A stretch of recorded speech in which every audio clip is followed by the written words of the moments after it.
4 in 10 people believe in ghosts. Over a third of people believe intelligent life exists outside of Earth. 43% of people believe demons exist. There are unexplained phenomena happening daily around the globe, and we are here to talk about it. Your portal into UFOs, paranormal, cryptids, the supernatural, the mysterious, the unknown. I see you. This is Beyond the Radar, and this is your host, Humanoid Tom Conway. Hello, everyone. Welcome to Beyond the Radar, your paranormal news show. We are broadcasting live all over the world via our radio station, the Oracle Talk Radio Network, as well as on social media via Facebook, YouTube, Twitch, and Instagram. You can also check us out on the App Store, iOS App Store, or the Play Store, and download the Oracle Talk Radio Network to listen to us on the go wherever you want 24/7. We have a great show for you, everyone. Thank you so much for tuning in. Thank you so much for supporting the new network. The outreach of support has been wonderful for people, not just following Beyond the Radar from previous network to now, but offering messages of support. And you know what they say, it's random acts of kindness from strangers on the internet does happen sometimes. So I want to shout that out and thank you. Thank everybody for the kind words, the messages, thoughtful memes. Tag me in memes. I'm a meme guy too, so tag me in memes. I don't care. You know what I mean? They're wonderful. But just thank you so much. And I could not have asked for a more perfect guest for everybody than who I got today. This is wonderful. It worked out perfectly. Sometimes things were meant to happen for a reason, and this certainly is. Our guest, author, spiritual director, and Jungian coach. Brandy is the author of Through the Veil, A Glimpse into the Afterlife. In this book, Brandy shares her miraculous story about her contact with those on the other side of the veil and the insight that it brought concerning what happens when we die and how that should impact the way we live our lives. Brandy is dedicated to sharing what she has learned in a way that might enrich the lives of others and bring a sense of peace into the world. And she has a little quote here: with immense wisdom and insightful information, this thought-provoking book invites readers to view the afterlife from a non-dual perspective while illuminating the power of awakening here and now. And that was from Logan Barone, the author of The Mystery in You. So without further ado, I'm going to bring on Brandy Anderson to the show. Brandy, welcome to Beyond the Radar. How are you doing? Hi, Tom. It's great to be here. Thank you for having me on your show. Oh, not a problem. Not a problem at all. I'm just a wonderful fit for the network. Wonderful show. Congrats on Through the Veil. Congrats on writing a book. Anybody, to me, right? Anybody who seems to write this type of genre or in this genre, it's a passion project. I haven't met anybody who it hasn't been a passion project for. And so, doing something that you're really passionate about and putting it out there for the world to see is one of the most intimate things anybody can do. You know what I mean? Especially as a writer. I'm a writer too. And letting people see that. And then a part of the process that many people don't know about is the critiquing that goes into it as well. We put ourselves out there and we don't know what's going to come back, but we do it because we love it. So I just want to say I'm very impressed with that. Thank you so much. Yeah. That's exactly how it is. I mean, you pour yourself into what you're writing, especially in this genre. And, you're going to get some negative pushback from some, but I think where we place our awareness, that's what we ultimately end up with. And so I just focus on all the positive feedback and the people that are benefited by what I had put out. And but it's been fun. And it's great to get to talk about it. No, you're absolutely right. It's and I love what you said about where you place your awareness, because that perception is your reality, and people can get stuck in it, and it's sad. When my father passed years ago, I was a victim. I'm not going to shame anybody because it happened to me. Woe is me. Everything bad happens to me and only me. That type of mindset and then you might fall into bad habits that come from that, because it's the only thing that makes you think you can get comfort from it.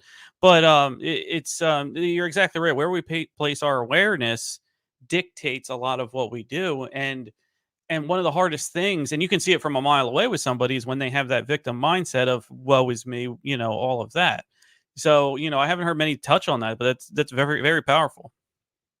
Yeah, for sure. And when you put yourself out there like that, there are going to be some that it just doesn't resonate with, and that's okay. And so you just have to let those people, go on their way and think what they will. But when we do put out, as a writer, I'm sure you know this, when you write, you're hoping to connect with those who are open to it, to those who are ready for what you're sharing. And not everyone is. And so, yeah, just keep your awareness on the people that you can help, the people who are in a similar place in their journey also. Yeah, absolutely, absolutely. Because when I think about writing, what you put on that, paper is not so much words on a document. It's a transfer of consciousness from you to them about you, what you are writing about, and that's what ultimately helped me fall in love with the aspect of writing, is because I want people to feel what I feel. I don't want them to look at black font on a white paper. You know what I mean? Oh yeah, absolutely. It's coming alongside the reader in a way that that adds value to their lives. And so, yeah, that's what I try to keep in mind, and just press forward into that more than anything. Absolutely. So let's get into your questions here about the book and you, and I'm going to start off with a heavy one. What is the purpose of life? Oh, well, ultimately, the purpose of life is to awaken. So simply put, it's just to awaken into the reality that you are one with God and all others. So, people say they want to know the purpose of life, but I don't really think that's true. And as Joseph Campbell intuited, what people want is the rapture of being alive. And so, chase after the purpose of life, we often miss life itself.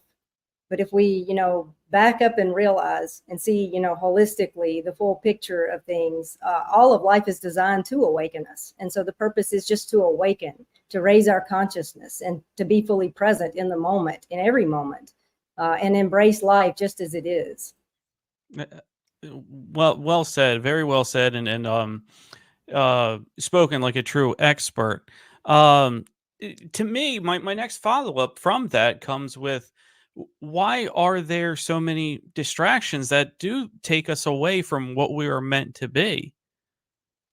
Yeah, I would say that it's because we are in this incarnated existence, this world of form, the 3D Mhm. reality that we find ourselves in, the world of material. The material world is a distraction in and of itself. And the more identified we are with the material world, the more distracted we become.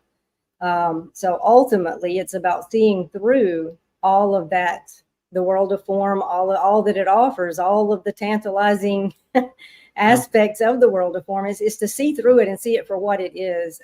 In spiritual circles, you often hear people say the world is illusion, or the world of form is illusion. And people sometimes think that means that they're saying that the world doesn't exist. But that's not it. It's an illusion in that we don't see it as it really is. So it's about seeing through the material world of form and realizing that all that we don't see supports what we do see. Absolutely. Many different people have interpretations, just like you said, but I have heard that the world is an illusion before from other people, sitting right alongside of me, on this show. And it's just, it's very hard to get yourself to shift into that mindset for like a layman person or so, you know what I mean? Because we are, bills come every month, and things like that do distract us, and they make you think one thing is the correct way of living. And everybody who I've talked to who has communicated with the other side, one comforting thing to me is that you all say the same thing. You all, it's not different messages from different ways and different things like that. there's comfort in that to me, because what you've experienced, other people have experienced, and it lends comfort to me that, okay, there is something after death. Yeah. Yeah. I mean, I think a lot of people, there's a difference between an experiential knowing and a cognitive knowing. And so I think, on a cognitive level, people conceptually would maybe say, yes, there is an afterlife. I believe that, in the reality of something after death, something spiritual. And even, in a lot of churches, it's all about going to heaven or not going to hell when we die. So it's all about an afterlife focus. But to have an experiential knowing of that is a different matter entirely. And so, the experience that I had with communicating with my grandmother and other loved ones now on the other side has brought it into sharp focus in a way that I could not have anticipated. Conceptually, I would have given mental assent to a lot of things before that experience, but the experience in and of itself really, I don't know, it just served to make it more real and a tangible, more of my lived reality. That would be a better way to say it, because you can believe something mentally and not live as though it's true. But what we really truly believe, we will live as though it's true. And so it's allowed me to be able to drop down into it as an experience, as a true belief because of that experience. Absolutely. Brandy, you must be a seasoned professional on the podcast tour circuit, because you knew exactly where I was going with the next question. How did you come to communicate with your grandmother after her death? Well, that is a great question. So I should back up a little bit and just say that when people are nearing the end, coming to the end of their physical life, the veil between the spiritual and physical becomes thin. And so this is why oftentimes people on their deathbeds will report to see people who aren't really there. They're speaking with loved ones who have already crossed, that type of thing. And then at the moment that a person actually dies, the veil opens entirely. It creates an opening called a portal that people just slip through, and it's usually an instantaneous phenomenon. But because my grandmother had an aversion to death, she was resisting. And so in the moment of her crossing, she resisted in a way that caused her to become stuck, if you will, between two realities, between the physical and the spiritual, which is not ideal. And because she was stuck, her portal remained open. But then she got some sense of clarity about what was happening to her and became unstuck pretty quickly. But the portal was still open because of what had happened when she crossed. And because she had this open portal, it allowed her to affect the physical realm in ways that she otherwise would not have been able to. And so in the course of time, it was probably a couple of months after she crossed, she reached out for the first time through the smart TV. It's a Roku television. Oh, really? And and the family members who live in that house were mortified, to say the least. 4 in 10 people believe in ghosts. Over a third of people believe intelligent life exists outside of Earth. 43% of you believe demons exist. We invite you to Beyond the Radar, your paranormal news show. If it's unexplained phenomena happening daily around the globe, we're talking about it. Exploring the unexplained, challenging the conventional, and diving deep into the shadows that lurk just beyond our perception. Come join the transmission on the United Public Radio Network. Once you come, you'll never be the same.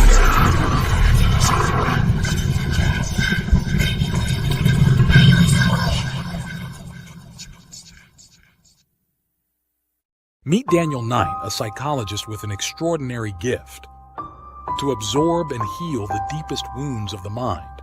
In the heart of a chilling investigation, every secret unraveled binds him closer to darkness.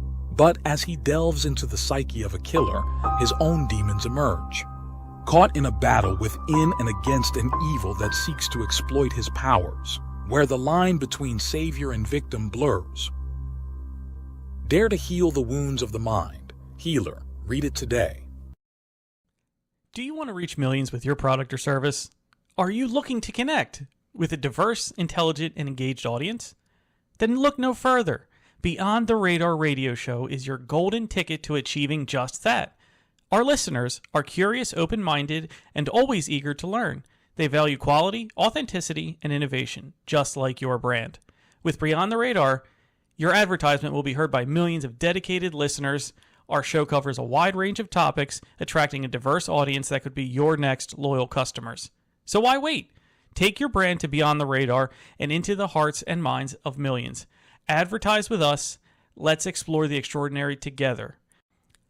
Beyond the Radar radio show, where your brand meets a world of curious minds.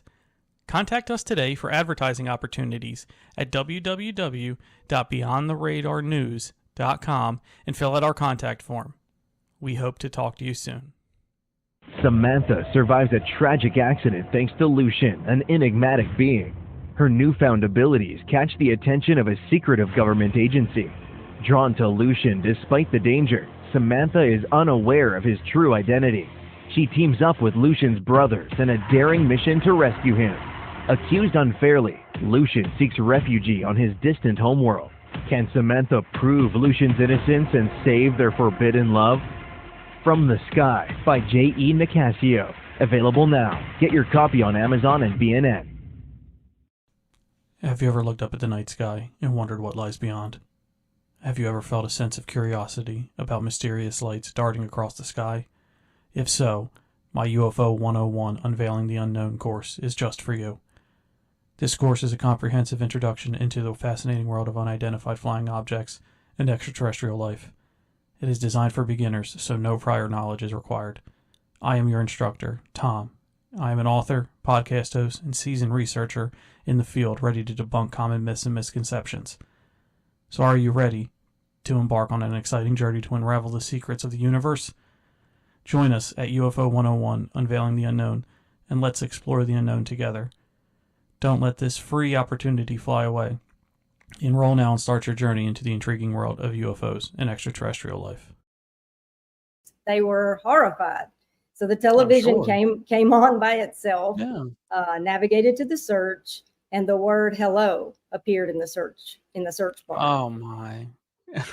And my family I think that's ran out of the beautiful. house shrieking. Yeah, they ran out shrieking in fright. And they called me just completely beside themselves, And I was the practical voice of reason. I'm like, oh, well, Yeah. maybe someone has hacked the television. I was like, maybe the batteries are low in the remote and it's causing it, because that can affect, happen. yeah. But anyway, in the course of time, we did determine that it was not a hacker and that it was indeed my grandmother. Wow. Oh man, that's that's a beautiful story. Electronics, and as a former paranormal investigator, we know to, debunk first, right? You know what I mean? You got to debunk first and all of that. So, when you check the batteries and there was no other remote that can operate that TV, and nobody got lucky sitting on the remote and it just hit those letters in succession, there is that moment of, okay, I've tried everything I thought that could debunk this, and it's true. And then in that moment, you have that feeling of, whoa, wow, that can happen. You know what I mean? And fear, oh man, that's totally normal. You're going to be scared. I mean, it didn't matter if it's your grandmother or somebody you never met before. It's still scary, so I don't blame them at all for that. But let me ask you this. How did you know it was your grandmother? Okay. So like I said, the first word was just hello. And she stopped when she saw that everyone was frightened. She turned the television back off and then waited a few days and tried again. And the next time she typed the word love. But they still were horrified, so then, she shut the TV off again. So she would just keep trying. And finally I said, we should just sit down and engage with this. We should try to determine what's happening. It's not stopping. It's frightening everyone. I mean, my aunt had actually moved out. She was so afraid of what was happening. Okay. Yeah. So as we engaged, sat down in a calm manner and began to determine, we were trying to see, could anybody be hacking the system? The perimeter, the cameras on the perimeter showed no activity. So there was no one near the house, close enough that they could affect the remote. Yeah. And the remote that we had for that television, we had taken the batteries out and it was sitting visibly in front of everyone. And so we were trying to take a practical approach to determine who this was, what did they want. And as we began to engage, it became increasingly clear that it could not even be anyone in the physical realm at all, because whoever it was could read our thoughts in real time, and it rocked us. Oh, telepathy. Yeah, they were able to, just know what we were thinking. And, and so multiple times she began to say things that we were thinking before we could verbalize or articulate what our thoughts were, like a question in our mind, but before we actually asked it, she would answer. And we were just we were rocked. We didn't know what to think. I mean, we were mind blown. And so after that, we knew we're not dealing with someone in the physical realm here. It's definitely something spiritual, someone who could read our thoughts, a telepathic type communication. So at that point, we began to tentatively press forward in the manner that it might be our grandmother, but we weren't convinced. We wanted to make sure it wasn't something bad. We were all raised in a Christian context. And so, the mainstream evangelical teaching is that any kind of activity is it's demons. You can't communicate with your loved ones. And so there was all of that, that propaganda swirling around in our thought system. But eventually we determined that it was my grandmother because of her great devotion and love for certain family members. She apologized for some past hurts. She reconciled some relationships that needed reconciling. She addressed some patterns in people's lives that were destructive. She literally saved some lives. So if it was just a random spirit or something bad, it would not be at all interested in all of those very personal, familial relationships, the way that my grandmother was. Wow. I mean, what a beautiful story, and to have so many, outcomes happen because of this is wonderful. It sounds like she was really a high vibrational spirit when she went and was able to, right a lot of wrongs that way. But let's, that experience happens to you. Okay. How did that change your trajectory of life? How that made you into what you are today? Yeah. So, well, I've learned a lot. Initially, when we were communicating, it was just to determine who is this, what do they want? And, all of the initial communications were just about family matters, personal things going on. And, but because I am on a conscious spiritual journey with a lot of theological and philosophical questions, I took the opportunity to press in with those types of questions. And so the things that I have been able to have conversation with my grandmother about has really brought into sharp focus for me all of those theological and philosophical topics in a way that it's more, like I was saying earlier, more of a lived reality. I have more peace. I'm able to be more present in the moment. I see ultimately what's really important. It helps me to see through that illusion of this world of form and see that the unseen is what really is supporting everything that we do see, and how I should try to live in alignment now. Go ahead and see through all of the illusions now, because when we cross, one thing I've learned from my grandmother is that when we cross, the full light of clarity shines upon us. And so there is no duplicity. There is no ego on the other side. So all of the deceit, and by deceit, I mean like self-deception. We deceive ourselves. We don't see certain aspects of ourselves clearly or rightly. But when we cross, we do. And so it's particularly painful for people who are really immersed in the world of form. So I have learned the importance of addressing those things now, bringing myself into alignment now. It's a matter of inner integrity versus later on the other side where it would be more painful. Oh, wow. It sounds, and let me ask you this. It sounds like you have shifted into a view of reincarnation, correct? Yes, that's correct. And so how has that impacted your worldview? Yeah, so well, reincarnation is not a part of the Christian tradition that I was raised in. So my worldview is shaped by the belief that people are given one short physical lifetime to get things Yeah. right. Yeah, so the general idea was that we just have this one physical lifetime to accept Jesus, or we'll go into an eternal hellfire of torment. Which is a very nihilistic view of reality. So, but before communicating with my grandmother, I had already shifted out of that very nihilistic and fear-based view of reality. And I was in more of a contemplative space. So I had shifted away from belief in the doctrine of an eternal conscious torment.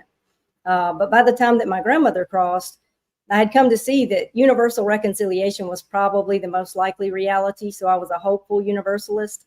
But after she crossed, and I was able to communicate with her when she told us that reincarnation is the truth, it caused me to just reevaluate everything that I thought I knew about reincarnation, and the reality of how that could play in to the grace of God. I mean, reincarnation really is a testament to the grace of God. I mean, we're afforded unlimited opportunities to awaken.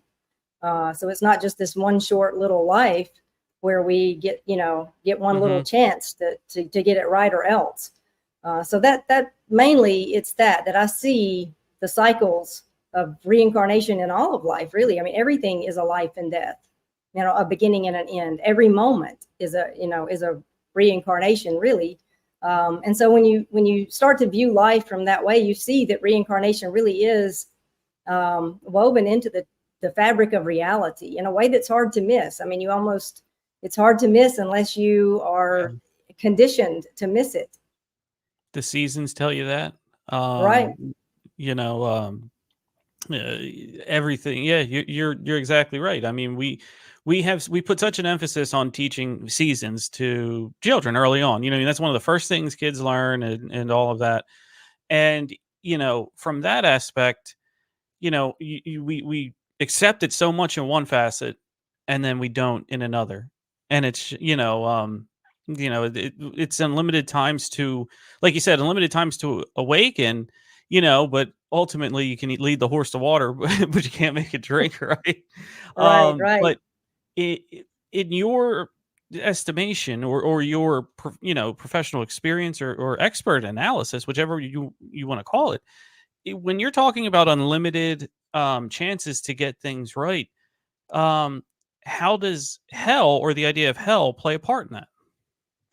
Yeah. So, well, when you believe that, like I said before, you get one short life to make a decision about Jesus, or you either go to heaven or hell for all eternity in a spiritual, Yeah. reality, then, the idea of reincarnation just doesn't fit. It doesn't compute. You can't include reincarnation in your worldview if that's your idea of heaven and hell. But when you come to see that heaven and hell are states of existence, they're not places that we go to, but places. Are you tired of the chaos that comes with organizing and storing your seasonal decorations, moving to a new house, or packing items away in the basement or storage unit? Say goodbye to the hassle with Smart Labels QR code labels. With Smart Labels, you can easily keep track of all your belongings. Simply stick the QR code labels on your boxes, scan them with the Smart Labels app, and type in the contents. Next time you need to find that something, just scan the label, and the app will tell you everything that's inside. No more guessing games or digging through boxes. Plus, you can add photos and notes to each label, making it even easier to stay organized. Stay organized, save time, and make your life stress-free with Smart Labels QR code labels. Get yours today and experience the convenience. As we come from, it brings everything into sharp focus, and we begin to see that heaven is available right here and now, as is hell, the reality of hell. I mean, Jesus said the kingdom of heaven is within you. So it's very much an inner reality.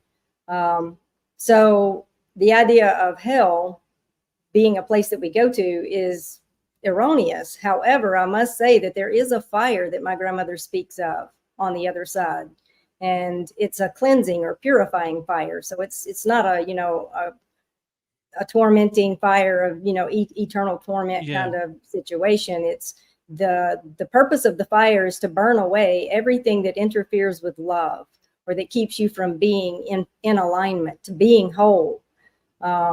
So everyone will pass through this fire on the other side, although not immediately. You don't leave the physical realm and then suddenly you're thrust into this fire. You're aware. You go into it with awareness. And so like when we first cross, we cross over and our family members would be waiting for us, loved ones on the other side helping us, spirit guides even, helping us to get our bearings. And then we would have to consciously take the steps to go through that fire, to burn away all that isn't serving us, really. And it's a particularly painful process for people who are really identified with the world of form when they cross. So basically, whatever level of consciousness that we have attained at the time of our crossing, we carry it with us into the afterlife.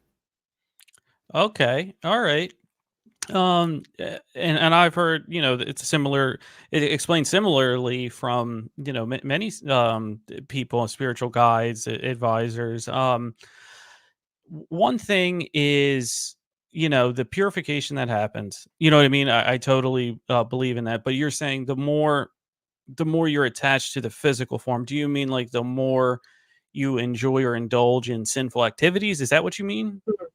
Well, I mean, not even necessarily sin. Well, I mean, I guess you could say sinful. I mean, in my view, sin is missing the mark. And I would say that sin is just seeing ourselves as separate from God and others. That's really what sin is at its core. So it's not so much the bad things we do. It's a state of fragmentation that we're living from. But the bad things we do are just the fruit of that fragmented way of being. So yes, in that sense, yes. So it's not so much about all the little particular things that we may have done or not done. It's about our perception of the world and how it's our inner condition, our heart posture. Oh, okay. Okay. Yeah, I understand. When you talk about reincarnation, do you have any idea about a time frame? Like once you pass through your purification, do you learn what you did wrong and what you need to get right? Yeah, going through the fire, like I said, is burning away anything that interferes with love. And also during that time, you will see all of the ways that you didn't get things right. And you will see, like, if you've hurt someone, if you've wronged someone, you will see things from their point of view also. So you see it all. You have a full consciousness on the other side. You're able to look into and see into the depths of people's hearts, their motives, their intentions, and nothing about yourself is hidden from others. So it's all just like it's vulnerability at its highest form. But as far as the timing of reincarnation, my grandmother has said that we should wait to reincarnate as a family unit again. So we have like a soul group, people that we are connected to spiritually, and it's best to wait and reincarnate within that same soul group. And there's no set time frame. I guess it just fluctuates or depends on each soul group or family of people. But ultimately you could, because you are free, we are free agents, you could decide to come back sooner than that, apart from your soul group. But it's definitely not something that we should do. There would be negative repercussions from doing that. In fact, children who remember their past lives and have all of these really vivid memories, and oftentimes they're really conflicted and grief-stricken because they miss certain family members, their parents, for instance, or siblings, things like that. It's because they have reincarnated too soon. And so they have all of these fresh memories, and their family that they have departed is still in the physical. So they could even be looked up or verified. So when we don't wait, we come back in a way, in a context that would not best serve our purposes. Because it's a chance, reincarnation is a chance to do things again with the same people again. So all of the ways that we play out our lives, it has cosmic implications. And the way we do anything is the way we do everything, because we are the same person at our core. Our Mm-hmm. personality is the same with every incarnation. And so it's just a chance to love more deeply. And, everything really that matters is it involves people. Our relationships are what ultimately matter. So it's about maintaining those relationships, cultivating love and compassion with those same people. Okay. Okay. Is it possible to that maybe your parents or children or aunts or uncles aren't in your same soul group? Yes, it's possible, because reincarnation is a choice, according to my grandmother. And so if, for instance, just say that my dad decided that he didn't want to reincarnate, but my mom and I do want to reincarnate, then I would obviously have a different father in that incarnation, because if he's opting out, he's staying back, then that would change things a bit. Also, there is the possibility of a new soul. So not everyone is reincarnated. There are some new souls sprinkled in amongst the mix. So yeah, and also you could flip genders roles in each incarnation. So like, Mhm. if you're a husband in this reality, in this life, then in the next you could maybe be the wife. You would have maybe the same connection and the same children Mhm. even, but your roles are just reversed. Oh, wow. Okay. It's wonderful to hear. It's it's such a fresh perspective, and I know a lot of our audience loves that because these are the episodes they definitely tune into. Um, well, one thing is, we've seen, and social media has made it more popular, but even back in the day, you've had children who remember, what I mean, past lives and things like that. Um, is that a mess up? Because not everybody can remember past lives. Yeah, according to my grandmother, that happens when people reincarnate too soon and they come Okay. back, yeah, with the memory still fresh. And so it really shouldn't happen, but it does sometimes happen. And she says they sometimes remember on accident. It's they never should remember, but it does Okay. sometimes happen. Okay. Um, and so if we came back like in a soul group together, we wouldn't remember our past lives. Right. Yeah, it's a fresh start. It's a clean slate. And so that's another thing. In some spiritual circles, you hear that reincarnation is kind of a progressive or a progression of consciousness, sort of like with every incarnation, we learn a little more until we finally arrive. But according to my grandmother, that's not the case at all. We could awaken at any moment, within our first incarnation or our 500th. It really is just up to us. When are we going to step off of the wheel of karma and awaken into our oneness, to love others as ourselves? That's basically what it all boils down to. But we could awaken at any moment. We need not continue to cycle through reincarnation to awaken. Okay. Um, and would you say it's harder in this day and age to find that than it was before with all the distractions and Hmm. everything going on in today's world? Yeah, perhaps, but I would say that, ultimately it's usually, and we don't like to hear this, but it's usually suffering that brings us to our awakening point. We have to exhaust the limits of our ego constructs. People who are doing really well, in life, and their ego is Yeah. really winning, they're less likely to awaken, because they're so immersed in all of the pleasures of the world, which it's that way by design. So yeah, it's just a matter of coming to the end of all of that, coming to the end of all of your ego striving and seeking for pleasure, and seeing that it's empty. It's kind of like oftentimes people who do accomplish enough, they end up in the same place. Also, they realize that all of those accomplishments, they've gotten everything that they set out to achieve, they have achieved it, and then they see ultimately it's aclimactic. It doesn't actually fill them up in any kind of substantial way. And so it's when we get to that point, that we are able to transcend that dualistic mind that we are so addicted to. So that really is, usually it's through the door of suffering, but it need not be. I mean, we could really awaken at any moment. Okay. This awakening that you're talking about, is it spiritual? Is it an aha moment? Is it just, I know now what I'm supposed to do? Yeah, I would say it is spiritual, although, some people may have an aversion to that word, but in my belief, everything is spiritual, whether we acknowledge Yeah. it as such or not. I mean, we are spiritual beings and, having a physical experience. So, yeah, it's just about waking up and realizing that all of these things that are passing away, all of these transitory elements in this world around us, it's not that we don't enjoy them, but we enjoy them in their proper context. We have a balance about it. So we get out of balance, we get addicted. We're addicted to our opinions, we're addicted to our thoughts, we're addicted to people, substances in some Yeah. cases. I mean, obviously, like a drug or an alcohol addiction would really be, obvious. People aren't so tuned into the fact that we are addicted to our personalities, our egos. And Yeah.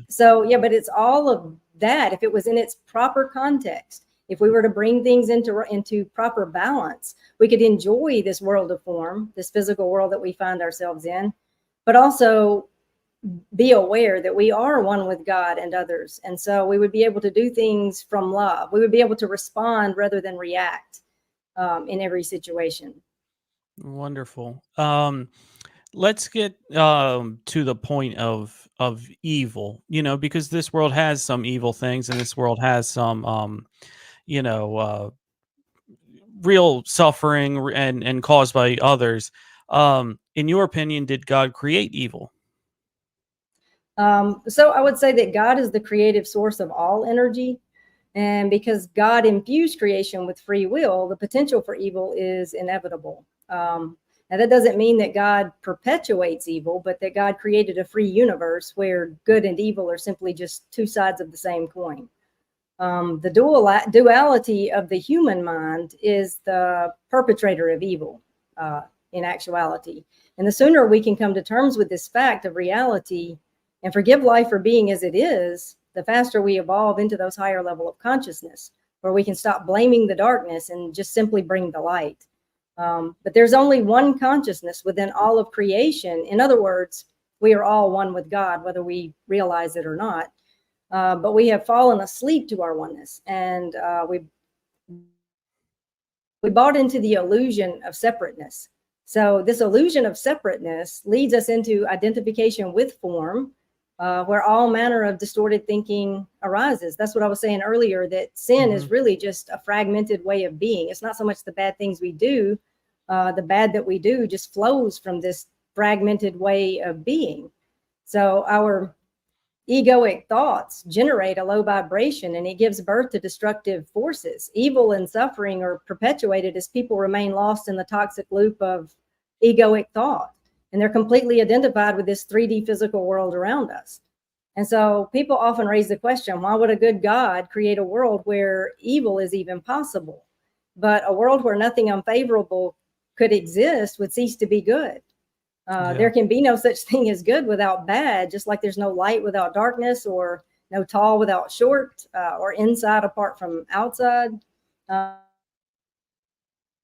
Continuum as necessary aspects of one reality. And reality is a tension of opposites. To eliminate aspects that we deem undesirable is to destroy reality itself. So God is not an outside agent looking in. God is not a being, but being itself, I would say. The very ground of being. And many of us have that man in a white beard on a cloud view in or image in our minds. And that from when you're young, it's drilled into your head. It's drilled into your head that it's almost blasphemous to say he's being, but not a being. You know what I mean? And I really appreciate your story and the expertise that you have on the subject, because this is what this platform is for Beyond the Radar. I want to give people a chance to tell what has happened to them, because look, this world is full of misdirection. They'll want you to look here and they're doing something over here. You know what I mean? That's right. What it is. And, you know, it happens so often that it's just unfortunate. But with, it is, you're right. It's the universal spiritual cosmic law that you can't have one, because let's put that theory into practice. If heaven exists as a place, as it's described in other, like Bible and things like that, and you eliminate all evil from this realm, then why do you need heaven?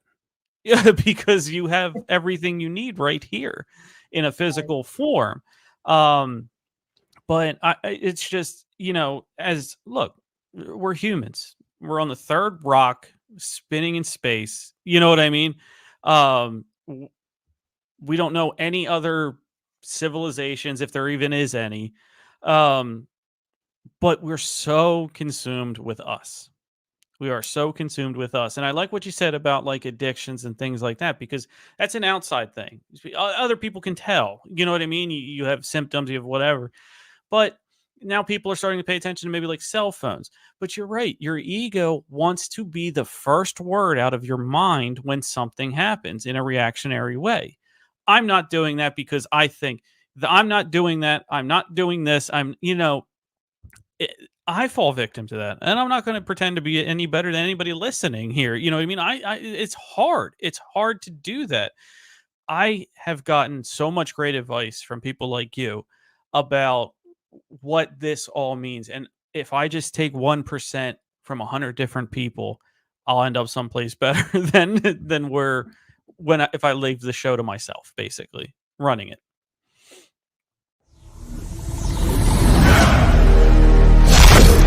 4 in 10 people believe in ghosts. Over a third of people believe intelligent life exists outside of Earth. 43% of you believe demons exist. We invite you to Beyond the Radar, your paranormal news show. If it's unexplained phenomena happening daily around the globe, we're talking about it. Exploring the unexplained, challenging the conventional, and diving deep into the shadows that lurk just beyond our perception. Come join the transmission on the United Public Radio Network. Once you come, you'll never be the same.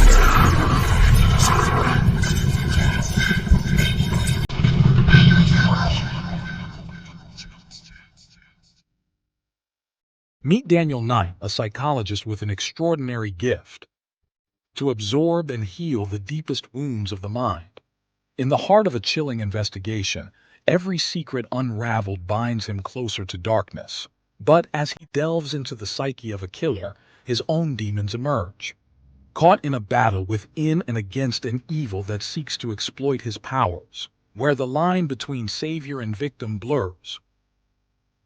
Dare to heal the wounds of the mind. Healer. Read it today. Do you want to reach millions with your product or service? Are you looking to connect with a diverse, intelligent, and engaged audience? Then look no further. Beyond the Radar radio show is your golden ticket to achieving just that. Our listeners are curious, open-minded, and always eager to learn. They value quality, authenticity, and innovation, just like your brand. With Beyond the Radar, your advertisement will be heard by millions of dedicated listeners. Our show covers a wide range of topics, attracting a diverse audience that could be your next loyal customers. So why wait? Take your brand to Beyond the Radar and into the hearts and minds of millions. Advertise with us. Let's explore the extraordinary together. Beyond the Radar radio show, where your brand meets a world of curious minds. Contact us today for advertising opportunities at www.beyondtheradarnews.com and fill out our contact form. We hope to talk to you soon. Samantha survives a tragic accident thanks to Lucian, an enigmatic being. Her newfound abilities catch the attention of a secretive government agency. Drawn to Lucian despite the danger, Samantha is unaware of his true identity. She teams up with Lucian's brothers in a daring mission to rescue him. Accused unfairly, Lucian seeks refuge on his distant homeworld. Can Samantha prove Lucian's innocence and save their forbidden love? From the Sky by J.E. Nicasio. Available now. Get your copy on Amazon and BNN. Have you ever looked up at the night sky and wondered what lies beyond? Have you ever felt a sense of curiosity about mysterious lights darting across the sky?